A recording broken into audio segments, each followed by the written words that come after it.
So now that you've made it to Texas, what happens next? Okay. Ooh, this is so good. All right. So now I'm in Texas. My day. So first, let me back up a little bit. At that job, a random lady. We kind of thought she was a little off a little bit because she talked like with her eyes real big. She came up to me. Like an eye.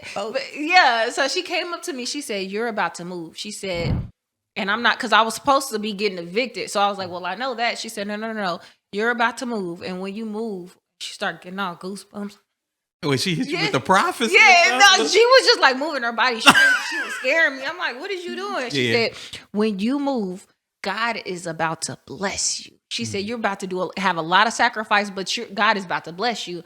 And I was just like, "Well, yeah, I am getting evicted." And she said, No, this move is big. It's much. So I'm like, dang, like, what's she talking about? I remembered it, but I didn't take it too serious. Okay, now I'm in Dallas. The very first day I'm driving down to Dallas, my car breaks down on the highway. Oh, wow. In the middle of the highway from Kansas City to Dallas.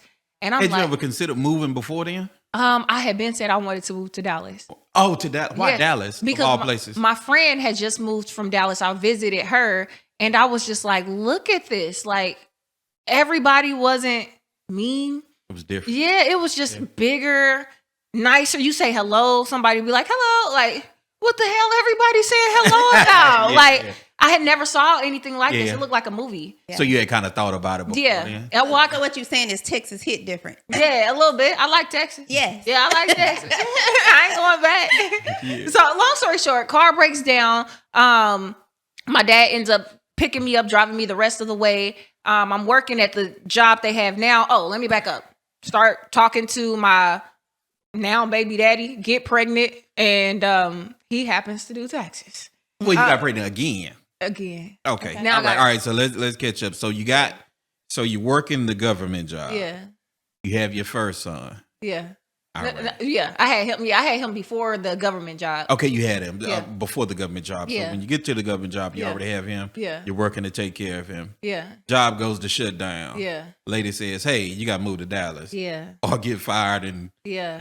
keep doing the same thing you're doing. You decide to move to Texas. Yeah. And somewhere in between this, you meet another guy. Yeah. All right.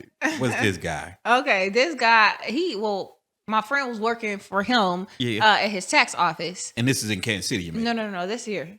Oh, you made him in Dallas. Now my car breaks now down. you're here. Yeah. Your car done broke down. Your dad brings you the rest of the way. Yeah. You hear your staff. Where are you living at when you first get here? With my friend. Okay, with my your friend and her parents. We're all sleeping on a futon. My son, her son, and then her parents got like the rest of the house. Oh wow. Okay. So I just ready to make it work. Yeah. So I'm like, if you guys just give me a month, 2 months, I'll have my own place. They say okay. They let me live with them. Shout out to them, by the way. Yeah. So they let me live with them. Now my friend, she's working at this tax office, kind of on and off. But she described this guy like, I think you might like my manager. I'm like, your manager. So she described him. I'm like, well, let me just happen to pick you up from work. Y'all done plotted on the man. Yeah. And like she made me like all look good and stuff. She was like, yeah, he gonna like you too. I'm like, okay. So anyway, so we go in there and immediately he's not there because he's handling the client. So the person my friend was working with, the person my friend was working with, he had to keep asking my child's father all the answers. And I'm like, well, I don't want him doing my taxes. If he got to ask him, like, I would just want him right off bat. Yeah. But he was unavailable. Anyways, me and a friend, we go back up there. Dude, he like asked me for my number, get my number. And yeah, it was history. It was. Yeah, we broke up after that. But yeah. Right after that? So the story get crazy, man. All right. We'll go to the crazy part. Okay. We want the crazy Okay. part. Okay, so I'm pregnant. Now, this is the thing. I ain't never told this story, so I'm about to, Okay. So, this is exclusive. Come on. So I get pregnant the first time. And I knew that this was not my husband when we were like, it was the first time I had heard God talk to me during sex. So it scares me. Because it was like, stop. It was like screaming stuff. So I was like, hey, we gotta stop. So we stopped. Too late. And I didn't know that though at the time. So I immediately blocked him because it was like he just had like a spirit of him where like immediately you blocked. Like you knew after we were done, I put put him on a blockers list. Wow. So I didn't talk to him for 7 weeks. Dun dun dun. And he had been trying to reach out to me. He was texting me. He was calling me from like other numbers, like, what's that about? And I just never responded back. 7 weeks later, I called him April 1st and let him know that I was pregnant. And he like, by who? And I'm like, by you. He was like, well, how? Because we messed around one time and I ain't heard from you since. So I'm just confused. And I'm like, I just know for sure that this is your child.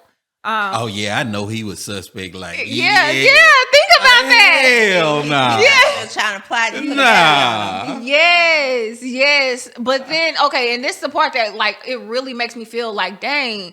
The reason why God was talking to me is because before I came to Kansas City, I was celibate. This was the first person I had been intimate with from the time I said I was going to. You was real celibate or internet celibate? No, I was it is. I was like, clink, lock it down, celibate. Okay, women be internet celibate. It ain't the same. No, I was real. So I think that I was so close to God that I think that's why he was talking to me during that.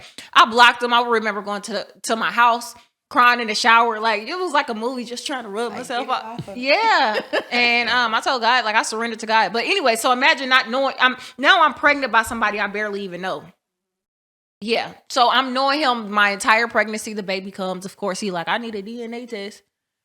Yeah. Yeah, that's understandable. I can definitely see that. Yeah, I think so too. Yeah. I think so too. But I think the part that I just wasn't expecting is to have to be pregnant, knowing the type of character I really do have. Like, I really do. And when people be like, I normally don't do this kind of stuff, they be lying. Like, I really don't do this kind of stuff. Now, like, dang. So help me. But the time that you do. Yes. Like, dang. So anyways, now I'm pregnant and, contemplated having an abortion, but it didn't work out because it was the last day I could have the abortion. We had an argument. He told me if I don't go in, then he told me he's not going in with me. And I'm like, well, if you don't go in, we about to have a kid. So can you just come in? Like, just be there for me. I don't have family here.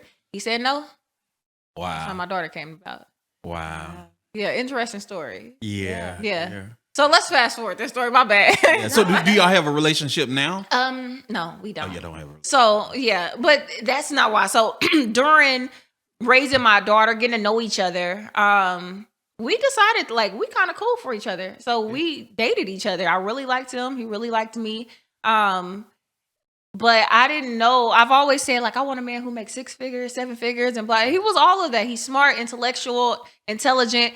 However, when you are asking for a man like that, you got to make sure like y'all have what you asked for. Yeah. Men like that got so many different opportunities and options. Like you are not, and he would constantly remind me like it was a privilege to be with someone of him and like him. Yeah. I got cheated on most of the pregnancy with everybody because he had when you got money, everybody wants you, and it was just like, so for throwing this of that, yes, he looks this type of way. Yes, the car and all it, like, yes. So, I'm more depressed than I ever have been in my life. And around this time, I'm getting evicted from the place that I had moved in to, and I moved in with my best friend. So me and my best friend, we back at the same place now. She got her own place now. So this couple years later, and as this is happening, me and my best friend, we ended up getting evicted. We don't have money. It was either 2 options: go back to Kansas City or become an entrepreneur. Me and him were still together. We were just kind of having a lot of toxic moments in our relationships.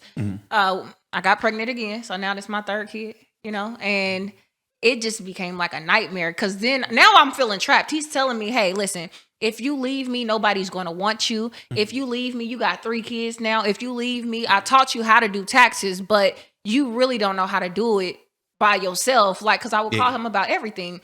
And he's trained other people who's made 6 figures. So I'm believing the lies he's telling me. Yeah. And I remember I went to counseling. I just was like, I just want to try something. And I went to counseling for 1.5 years.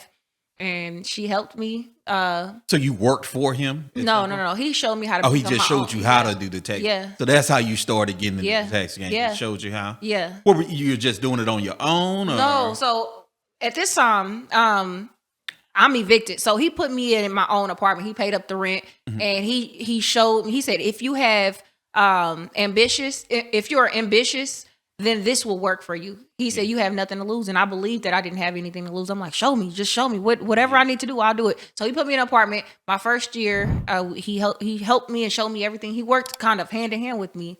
And I achieved all the goals I said I was going to achieve that first year. Yeah. So he was still able to be there for you, even though he wasn't there the way you wanted him to be. Yes. I shout out to him, because had we not went through all of that, he wouldn't have showed me taxes. I probably would have had to move back home. And and he made me a beast into taxes. Yeah, he really did. Yeah, that's awesome.